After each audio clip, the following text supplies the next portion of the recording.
Hi, everyone. This is Raquel. Hi, and this is Jennifer. Welcome to Madness Cafe. This is a feminist podcast where we talk about women's issues, politics, and health and wellness. And where those issues intersect. Hey, everybody. Welcome back to Madness Cafe. Today, Jennifer and I are joined by Jezz Chung. And let me just read a little bit about Jezz. Jez Chung is a writer, actor, and public speaker who studies change, movement, and performance. They make art about their experiences being alive as an autistic, disabled, queer Korean American, and their work has been shared by millions of people around the world. They believe in the healing power of friendship and imagination as a portal to liberated futures. And this is their new book, This Way to Change. Yay. A gentle guide to personal transformation and collective liberation. We are so excited to talk to you, Jez. Welcome to Madness Cafe. Yay, thanks so much for having me. What an enthusiastic introduction. We're so excited to talk to you. We were just talking prior to you joining us about how much we love the book. Mm-hmm. Oh, really? Yeah, Mm-hmm. it's very so touching. Very, very touching. Oh, good. For me, I really understood poetry. Like I would read poetry and kind of be like, this doesn't really speak to me. And I think the first time I heard poetry that I was like, oh, I understand, was when Amanda Gorman was at the inauguration for our current president. And I was like, oh, I get that. Your book, not that I know every pop culture reference that you had in there, but most of the poetry, I was like, oh, I get this. This speaks to me. I understand. And so that was kind of eye-opening. How did you come to write this book? That's so affirming for me to hear, because that was actually one of my intentions. I wanted to write poems that felt accessible and that I wanted it to be understandable. I think for me, I'm an extremely studious person. Like I read scholarly journal articles for fun. Like and I've always, I've enjoyed school, like I enjoyed studying. But even for me, as someone who reads a lot, sometimes I read poems and I feel like there's just something I'm not getting. And it feels like I feel like wrong as a reader. I'm like, I'm reading this wrong, or I'm not understanding. I'm not making the connections. And I think then I realized, oh, there's so many different styles of poetry. Mm-hmm. And I think for me, poetry, you asked like how I came to write this book. I was actually trying to write another book, a different book that was almost like a workplace survival guide for people of color, because I was working in advertising and I was so infuriated and just feeling so misunderstood and unseen in these environments that I wanted to write something to help people in positions like me. And then I ended up quitting my job and then becoming a full-time artist and realizing, oh, I can just completely change my life. And then as I was changing my life, and then as all of these changes were happening because of the pandemic, I started writing this the first year of the pandemic. I turned to poetry because poetry has always been what I turn to when I cannot hold my emotions anymore. When I am in like such a state of deep depression or isolation or confusion or frustration about the world and why it is the way it is, I turn to poetry, and I always have since I was younger. Poetry was my first form of emotional processing, and it's what I turned to when I was going through childhood trauma at home.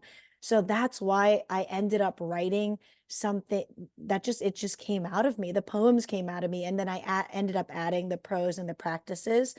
That's how I wanted to write something to process all that I was going through, and that's how the book came to be. I think it comes through very clearly.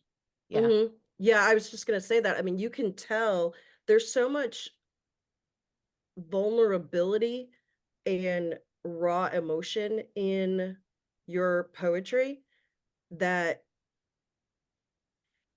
reading it, I felt like I got to know you a little bit. Do you know what I mean? I mean, I know that sounds very presumptuous, but it just felt like these poems were you processing your experience in the world, as opposed to just, hey, let me just write a poem. I mean, no, it felt like these were your thoughts and your feelings on paper, Very which, much.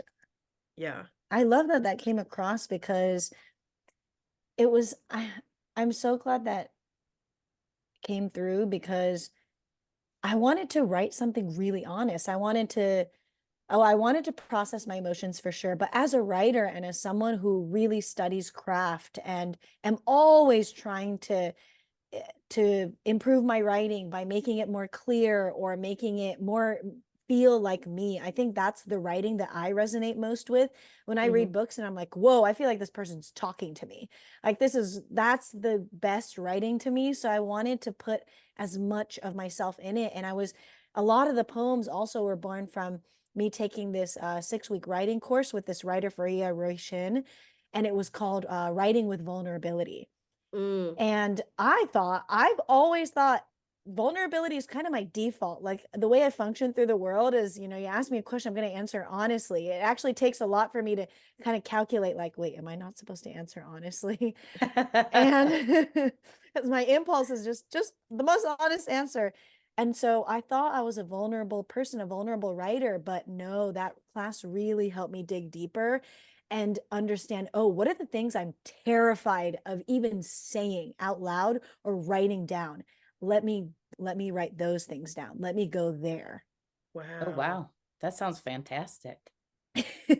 Now, you Wow. dedicated the book to the transformative healing power of queer friendship. What is that friendship like for you? That friendship is so freeing to me. I think I I discovered queerness, quote unquote, air quotes, later in life. And by that I mean almost everyone I know came out before I did. I came out kind of in my maybe like mid 20s, and even then I was kind of it just took a lot for me because I grew up in a really religious Christian household, and Mm, there's just a lot I had to undo within me. And then but I've always had queer friends, but I didn't really have queer community. And Mm. also, I didn't really understand how to move through friendship in a queer way, as in like how to queer friendship, how to apply these principles of queer theory and queer practice into friendship, which just frees things up. It releases like roles and performance. It really just allows to connect on a more authentic, vulnerable level. And so I was making all of these deeper friendships because they were the friendships I was making and cultivating were reflecting the changes I was going through. I was divesting from gender binaries. I was starting to use they, them pronouns. I was kind of playing with this idea of like, wait, what if I don't have to perform the role of woman? Like, what if I'm allowed to choose my gender identity and gender expression? Like, what a wild revelation to have. And so then I was just yeah, having all these conversations with friends, and then I realized, oh my gosh, how freeing it is to have friends that I can learn from and learn with and grow and evolve with, especially as the times that we're living in is calling for us to change and expand and really interrogate what are the ways that we harm each other, harm ourselves, harm the planet. Like the times we're living in is asking us these questions, and as I'm answering them, it's so freeing to be able to talk about it with friends, and I get further in friendship and in conversation than I can by myself. Mm. And you talk about that a lot in through kind of throughout the book, where you talk about divesting from harm and investing in care. beautiful. Yes. And I just love that you provide so many ways for people to not only think about that in general, but ways to investigate that in themselves, and then ways to then put that into action. So Mm. there's so much to this book. I mean, there's so many ways that people can use it and experience it. Yes. Oh, that's so affirming. I love art that's also useful. Yeah. I'm like also a design nerd. Like I've always been interested in design, and I used to work with a lot of designers in my advertising days. So it's also like the design of a book. It's like I want, of course, put feelings and emotion into it, but I also want to put practical tools and frameworks, and that's why there's charts. And I say like it's a very neurodivergent friendly book because it can be experienced in so many different ways. And I am so the way that I learn is just through so many different ways. And I like visual, but I like meditating, but I like all these different things. So yeah, I wanted to give people my entire brain, basically. How are personal transformation and collective liberation tied? Because that's part of your title. How are those two Mm. things tied together? So I have been a student of social movements for almost 10 years. And I say student in terms of the Black Lives Matter movement started the year I graduated from college. So as I was kind of, you know, I graduated from UT Austin, and I was ended up moving to LA, and so I'm watching these changes happen, and I'm experiencing I'm kind of awakening to this state of what we're living in, of the violence, of the brutality, just everything. And then realizing, oh, wait, this needs to change. If I am living in this time, I have a responsibility and a role to contribute to this movement in as many ways as I can throughout my entire lifetime. And I kind of made that commitment to myself because one, I just felt so I felt so terrible. I Yeah. felt so like there's got to be a better way. Like it's just so clearly wrong to me. And I think, especially as an autistic person, when things are just like, that is just wrong. Like that is so clear. It's so clear that there's an abuse of power happening. So then I just started studying power. I started studying race. Started studying gender, trauma. I kind of tried to make all these connections. And as I was doing that, I was also getting more and more. At this time, I was doing a lot of diversity, equity, inclusion work in advertising. And I was trying to make like systemic change within the advertising industry. And then I was like, well, I think actually these things are systemic. I need to go bigger. And I also need to think more internally too, like locally and internally and directly. It's both. So I was like zooming out and reading books like, Isabel Wilkerson's Cast, and just like really breaking things down. And then at the same time, I'm noticing, how do these things show up in my life? How do these things show up in the way that I think? Because, divest from harm and invest in care, that's something that I learned from the abolition movement, the movement to abolish police and prisons.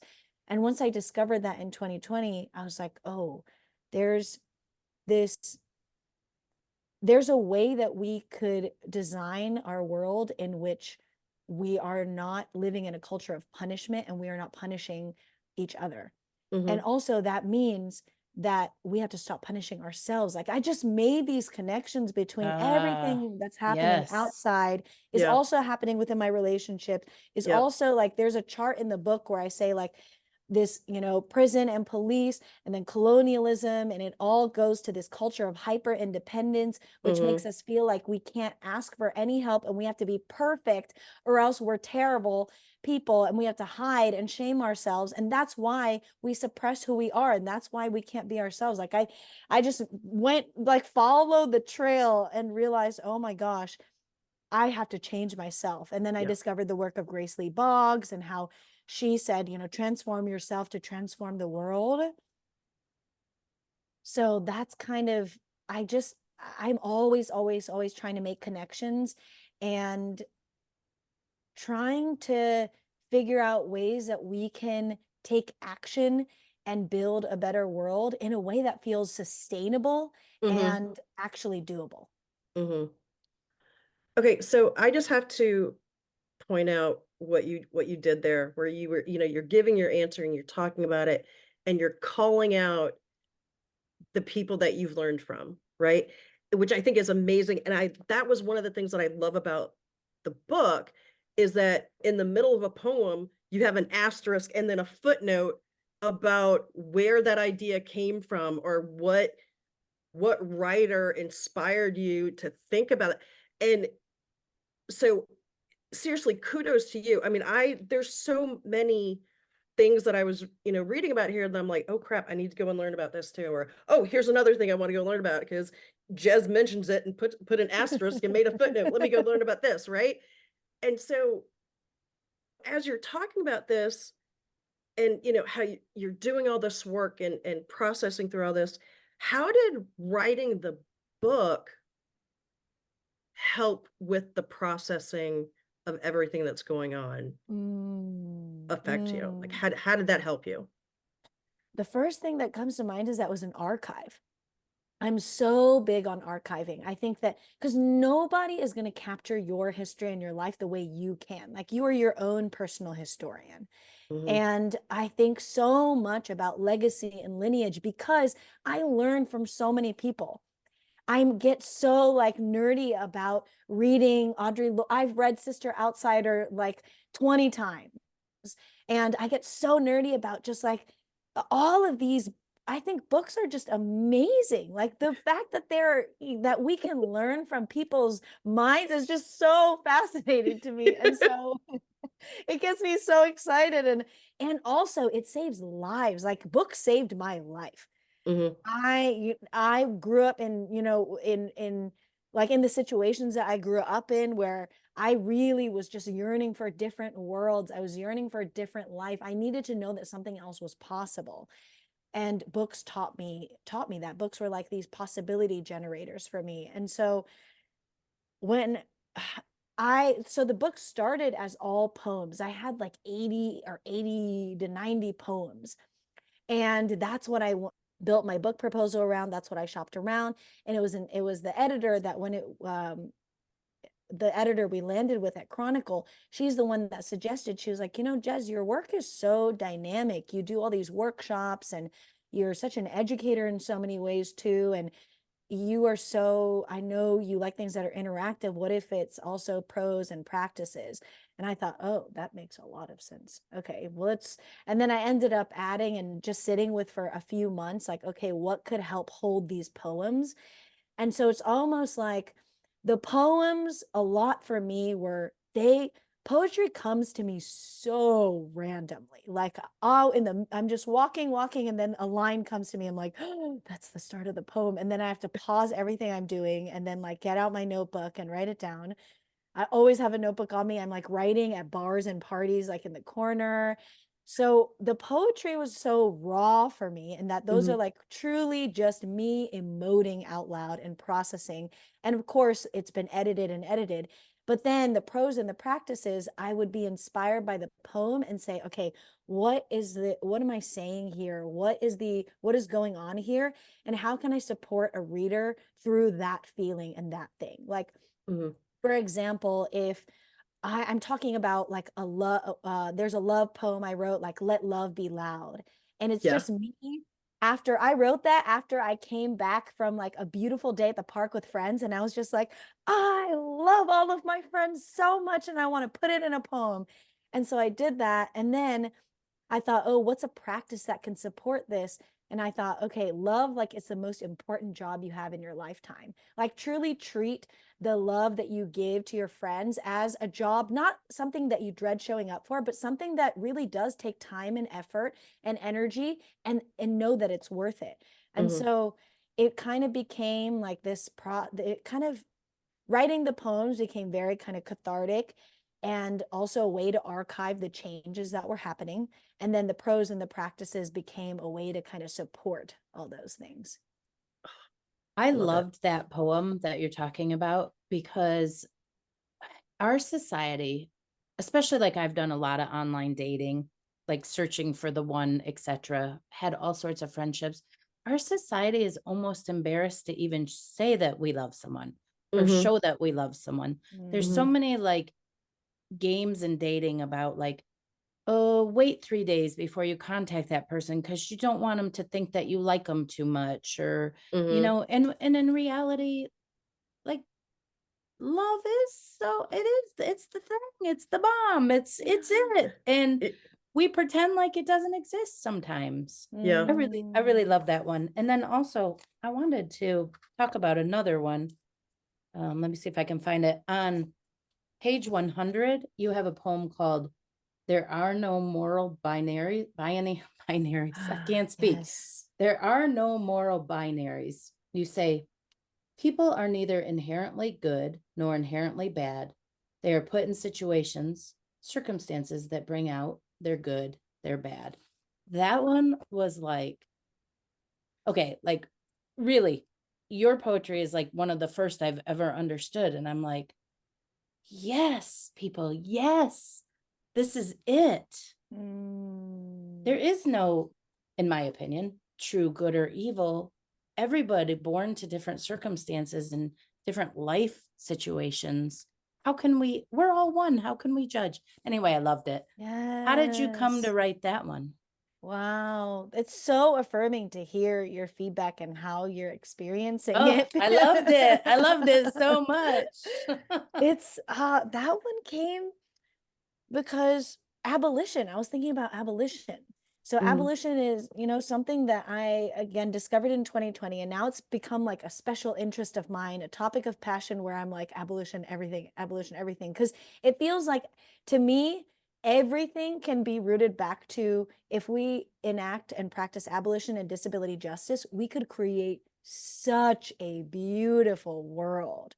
Like those two I'm with you. frameworks and those movements, right? Like, Yeah. whoa, just community care. Come on. Like, imagine Yes. community crisis intervention centers instead of calling the cops if someone's Mhm. having a mental health crisis. Like, Yep. there's just so much there. And again, these scholars like Miriam Kaba and Ruth Wilson Gilmore and Angela Davis have laid the frameworks and groundwork for us. It's there. We just need to Yeah. read books and then practice them. So I was thinking about abolition. I was thinking about how I was divesting from all binary thinking, which that's kind of what even me using they, them pronouns, that's what my pronouns hold me accountable to think expansively and think in terms of, okay, not just this or that. What if it's everything? What if it's both? What if it's in relationship with each other? And I think I was also kind of thinking about, to be honest, now I'm thinking about, I haven't really said this out loud, but I was thinking about the shame that I felt in the ways that I acted while I was working in environments that were not designed for my success or not designed to support me. I And totally so feel that. Yep. I feel Yep. that. right. And so, of course, it brings things out. Like, I think I was trying to overcompensate by being like the voice and the voice in the room and just making sure I was like, well, if I don't say it, no one else will. And I was just so like exerted so much energy. And I was, of course, had great intentions, but it was just, I was flailing. I was flailing like a fish. And there's another quote I put in in that poem that when I learned this, it changed my world. When I heard this, and I don't know who said it, but there's a saying: if you judge a fish by how well it can climb a tree, it will go its whole life thinking it's dumb. Yep. And I thought, oh my gosh, that was me trying to work in corporate spaces. That was me, right? Yep. Yep. It's like that. It's like trying to fit into this mold and trying to do this. And I thought there was something wrong with me because I couldn't do it. And so then I thought, well, how many other people are in environments and situations that are not bringing out the best of them, that Yeah. are like that are bringing out these weird like survival instincts. And so I thought, well, this is true for everyone. It's not like there are no moral binaries. Even villains like truly understand what makes a villain. I think that's the title of a poem I have in there. Like really what makes a villain. Let's really interrogate that, because that is also the work of abolition, of really understanding what is bad, what is good. Can we really believe that everyone is redeemable, everyone is forgivable, including ourselves? Perhaps the most difficult one to forgive. Yep. Yep. We have all this context. We can make all these, like we are our own worst critic. We're so mean to ourselves. We police ourselves. Yeah, what really helped me with that, with the policing of myself, is I have two very outspoken, lovely, beautiful, kind daughters that started, I think I'm going to give myself kudos here because I allowed them to express their voice and opinions, etc. in our house. They started teaching me things like when they were, I don't know, junior high, high school, I started dress coding them a little bit and they started Mm, questioning it a little bit. And then I was like, oh, why am I even dress coding myself? Like, why am I doing that? yeah. And in terms of that work environment, I don't know so much that I like tried to force myself to be a fish out of water. I think as a manager, I tried to push other people into not being a fish out of water with the dress coding, like, talking to people about, well, if you would just, dress more for success. And I thought I was doing a good thing trying to help people fit into the system. But why are we trying to fit into these systems? Yep. Yeah, Mhm. I've had to really look at that and some things that I did in the work environment that I'm like, that wasn't great. That is what I Yeah. knew at the time, but that Mhm. wasn't great. Exactly. It's what we know and it's what we're taught. And so Yeah. we just regurgitate it. It's so subconscious, unconscious until Mhm. that's until there's something that breaks us out of it. Yeah. Right. I really have to thank my daughters because and again, I'll thank myself for allowing the process to happen, but Mhm. they really were like, Mom, nope. Mm, They've Yeah. taught me so much, so much. Oh, that's Yeah. so sweet. Yeah. And Jez, I feel like your book will help people to do that. And you even just said it a few minutes ago about putting in practices to support the reader. You're putting things into place so that people can interrogate their own lives and look at ways that they've gone through life or ways that they've thought about things and maybe think, hey, let me think about this a different way, and the fact that you have structured the book in a way that it is neurodivergent. Uh-oh. Uh-oh. Raquel froze. I know, and mine too. Hopefully she'll come back. I think what she was trying to talk about was the structure and how it might be more accessible for neurodivergent people. Yes. Do y'all Maybe. identify as neurodivergent? Raquel, interestingly enough, in the last, I think, 6 months, she got a diagnosis, which we've talked about on the podcast. So I feel like she'd be comfortable with me sharing this, a diagnosis of ADHD. Mm. She's kind of working out like, how does that apply to her life right now? It's a newer diagnosis. And then for me, my daughters, again, have shown me probably a handful or more of TikToks, and my daughter is convinced and showing me that I am also ADHD. Mm. And my youngest daughter self-identifies, no diagnosis or anything, but she identifies as autistic. Mm. So it was funny, we were just talking about that last night, about how that might run in families and how it might be something in our, Raquel and I are in our 50s. When we were in school, nobody was talking about that in regards to girls. Nobody. Right. We might be lucky to get well, I don't even know if we're so lucky, because if young boys were diagnosed as ADHD in that time, they were given Ritalin and not a lot of support. Right. So I don't even know if that was a good thing. Right. Yeah. It's that. It's like, Yeah. the research is so limited in who they research and who that actually supports. And then even with a diagnosis, it's so hard to Yeah. get the support that people individually need. Yeah. And I was asking my daughter, I was like, do you think that everyone is neurodivergent? And she was like, no, listen to yourself inside. Does everyone respond the same way you do? And I was like, oh, good point. Good point. Good point. I think I know a lot of people who are. That's all. Same, yeah. Yeah. I'm like, what? This is what you don't talk about 20 things in one conversation or in one 5-minute conversation. Right, right, right. And she was even going so far as to Oh, saying, back. "Hi, Raquel, we're so glad you're back." Oh, oh, sorry about that. That's okay. Go finish your question.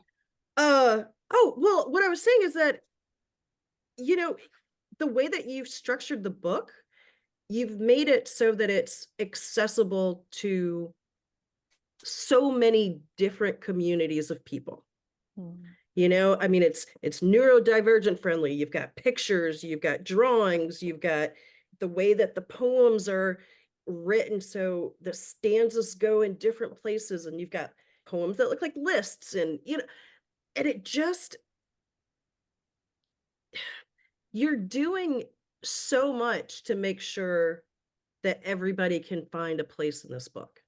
Oh. And I think that that is, well, I mean, it's very admirable, and I think it speaks to your ability as a creative.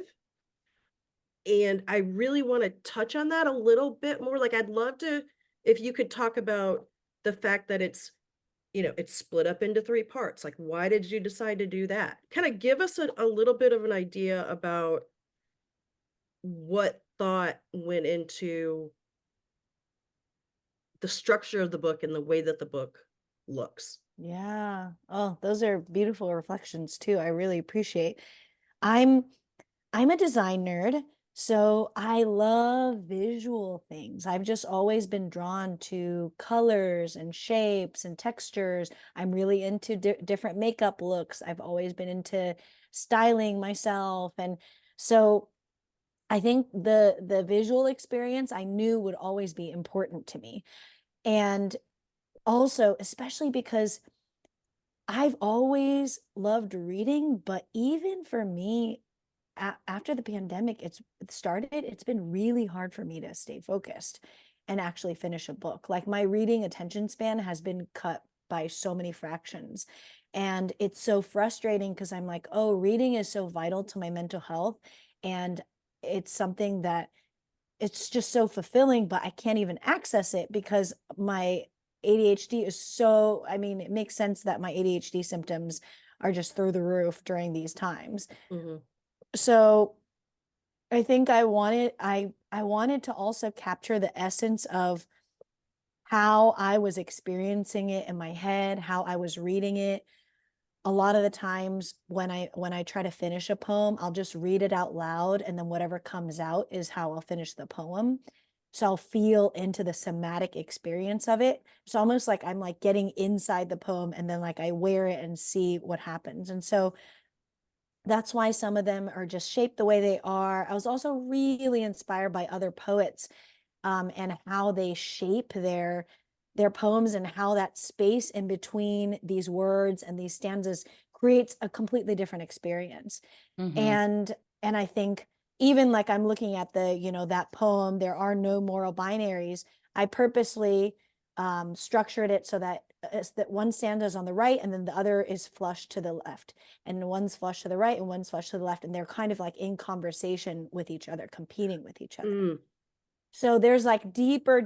I mean, I could go get really nerdy on like almost every poem and why every single space was intentional. Like there are versions of the manuscript where I would be like, no, actually delete 3 spaces. And then that's the new version of the poem. Like everything was super thought through. And I have this, my kind of creative motto for a lot of my practices is iteration until somatic confirmation. Oh, I love Ooh, that. that's Right. awesome. Right. Yeah. It's like just do it over and over and over again. Edit it until it feels good, until it feels right. Wow. Yeah. That brings up a question that I had for you. I don't remember where exactly in the book, but you talk about how it feels in the body to give a real yes, how it feels Mm. in the body to give, oops, like to give a real no. And then also, if you don't have a yes or a no, maybe that means some time is needed for a yes or a no. How did you come up with that? And how do you feel in the body with a yes or a no? Ooh, that was groundbreaking, especially as someone who's been socialized as a woman and Mm-hmm. and is a femme person existing in the world. That was huge to just know, wait, I can tune into my body to listen for a no. Like Mm-hmm. that is what that changed my world. And I learned that through somatic practices. So there's a body of work for people who don't know what somatics is. Somatics really just means of the body. And so it's a study of the body. There's been a lot of people in the work of like somatic embodiment and embodiment for liberation. And I learned it while I was on this journey of decolonizing my mind. And then there is this teacher named Kelsey Blackwell, and she was doing this course called Decolonizing the Body. And it was like 6 weeks of getting together and really like practicing feeling into what liberation feels like and what it means to practice decolonizing your actual physical shape in your body, the shape that your body takes. And so that was so it was a game changer for me. And that's where I learned how to tune into my yes, how to tune into my no, how to tune into a maybe. And we actually practiced that in community together over Zoom. There was like 10, 15 or so of us just practicing into, okay, how does a yes feel? And it was really interesting to hear how it sounded to different people, because I would hear something and be like, oh, wait, I feel that too, but I had no idea how to name it. I didn't know that I could describe it as that. And then it's just, I think, yeah, that's kind of how that happened. But for the yes to me feels like excitement, enthusiasm. To me, it feels like walking into a bookstore and I'm like, like Oh, I know the everything. bookstore. I Exactly. love bookstores. Bookstores are my happy place. Exactly. Yeah. It's like that's what Okay. a yes feels like, walking into a bookstore. Ah, okay. And then a no feels like there's just something that's twisted and off. And for me, I really go into like out of the nervous system responses: fight, flight, freeze, and then there's fawn, which is the people pleasing one. And that's the one I kind of go into the most when I feel activated. So I'm like, oh, if I jump into that, that's a sign for me too. So the no is almost harder because that's the one that I'm not as trained to listen to. I've been Mm-hmm. trained socially, I've been conditioned societally, and then also just taught by my family growing up too, to just, you're not allowed to question things. And so the no is something I'm still kind of working on listening to, but at least knowing what the yes is, I'm like, if it's not an enthusiastic yes, I think it's a pause. Oh my Mm, gosh. that's That I huge. I feel like, I could be wrong, but I feel like every person born into a female body in the United States and probably around the world. Mm, I mean, maybe it's everybody. Maybe everybody needs to know how to feel this, mm-hmm. because I think it reminds me of when we first learned about fries Mm-hmm. for consent, Yeah. and and the E was enthusiastic, and I was like, oh yes, we should be enthusiastic if we're gonna have sex with someone. Mm-hmm. There Mm-hmm. should be. Yeah. There should be, right? Yeah. Right. Yeah. Like, Absolutely. duh, hello. Yeah. We got to state the obvious here sometimes. You do Mm-hmm. kind of have to state the obvious in that, I Yeah. think. At Yeah. least for me, the obvious needed to be Yeah. stated. Yep. Yeah. Yeah. Okay, so I just have to say, so we're talking about somatics and enthusiasm and the whole thing. I This just made me think about one of my favorite things in the book, Jez, is where you have a neurodivergent way to run a race, and then it says dance in the middle of the field.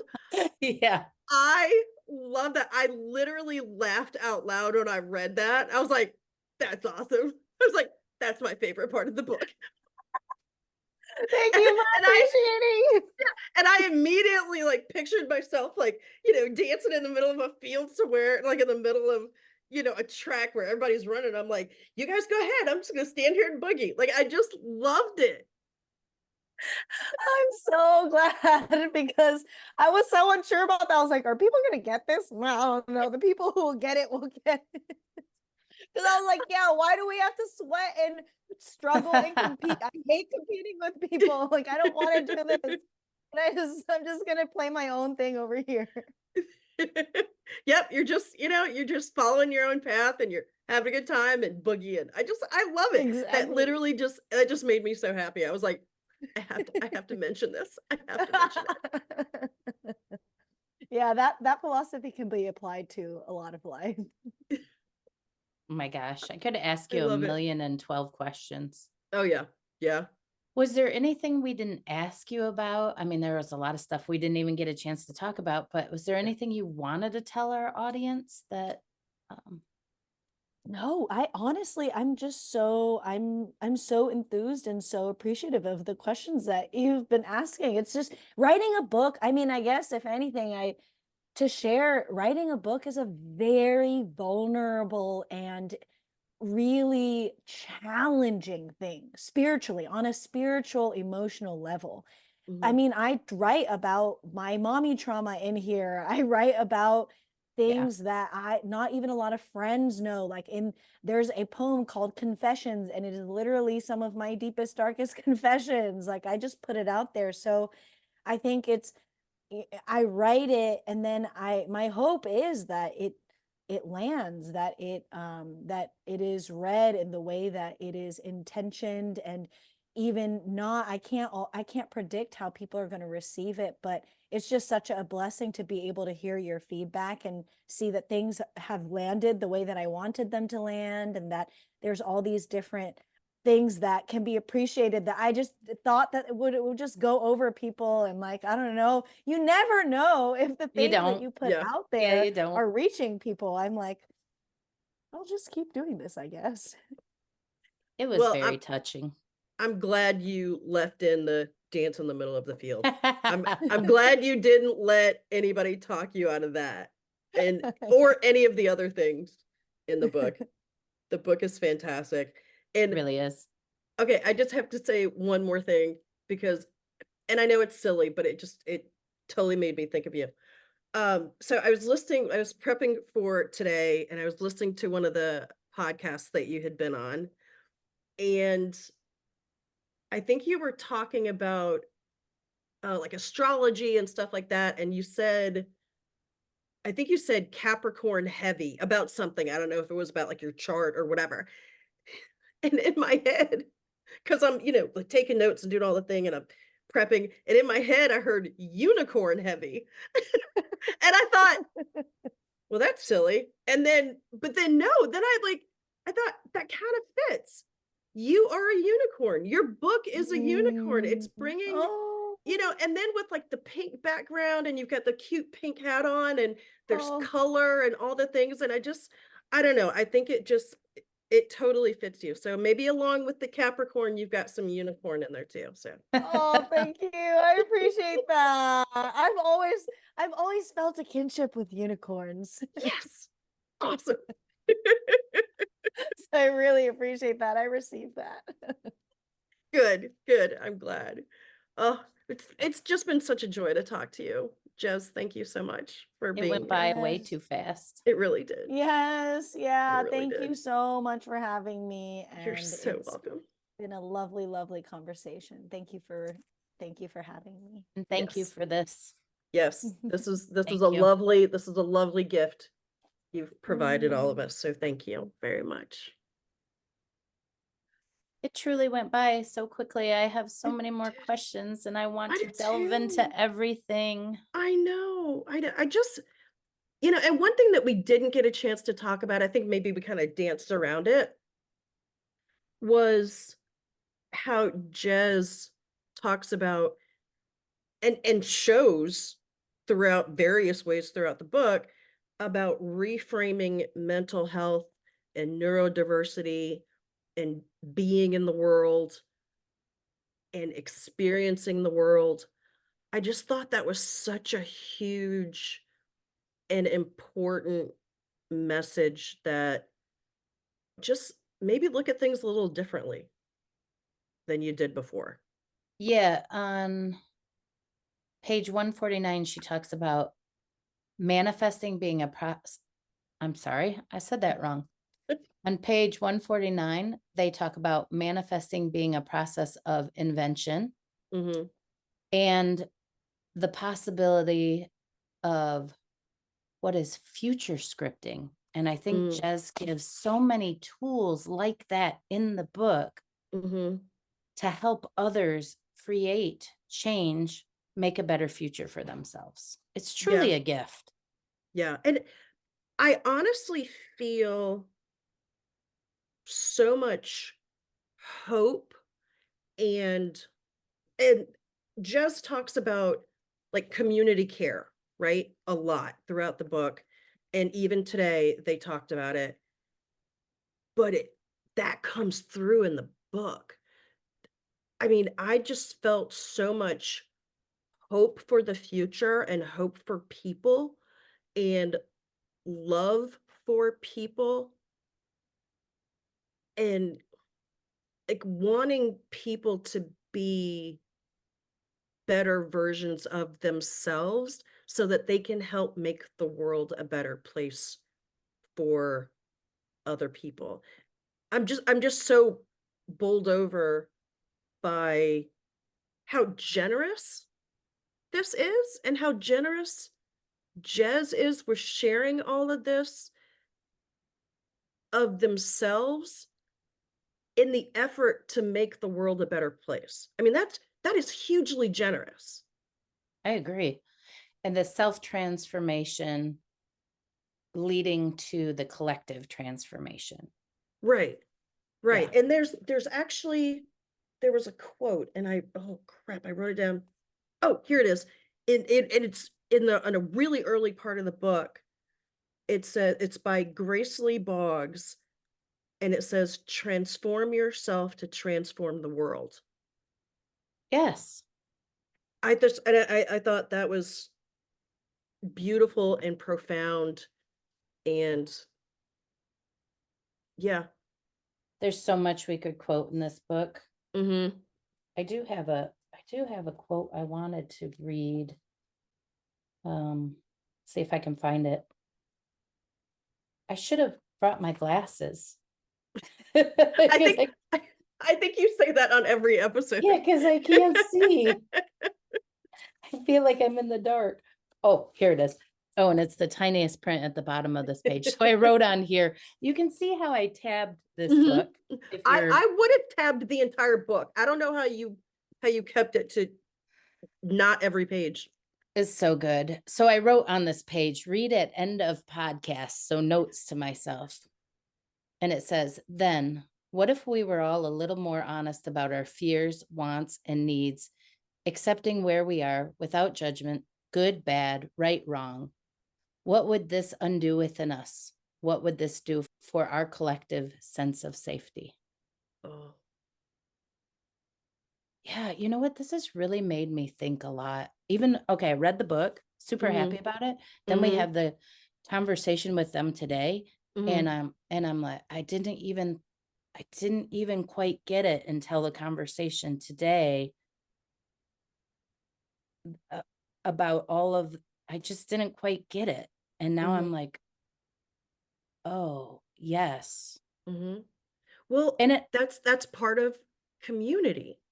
We and it come all, together in community to grow. and it all kind of started for us with the podcast around the same time with the murder of George Floyd Mhm. and we're being awoken to the policing and the school to prison pipeline Mhm. and the fact that we're in a society that seems to be about punishment instead of about collective care. Absolutely. And this is what this oh, I love this Yeah. book. Yeah, and how radical is it to say divest from harm, invest in care? It shouldn't be radical. It shouldn't be, but it is. It should be the norm. Well, maybe if more people read Jez's book and really consider their messages in this book, maybe it won't be radical anymore. Say it again. Maybe if more people No, no, no, not that. The quote. what the quote, oh, transform yourself to transform the world. There we go. There we go. I I love you, love it. Raquel. I love, Love you you, too, sweetheart. Jez. Love you, book. Jez. Keep creating, Jez. Keep creating. Thanks, everyone, for listening today. We will be back with more Madness Cafe next week. You can find us on Instagram at Madness Cafe Podcast or email us at madnesscafepodcast@gmail.com. Bye.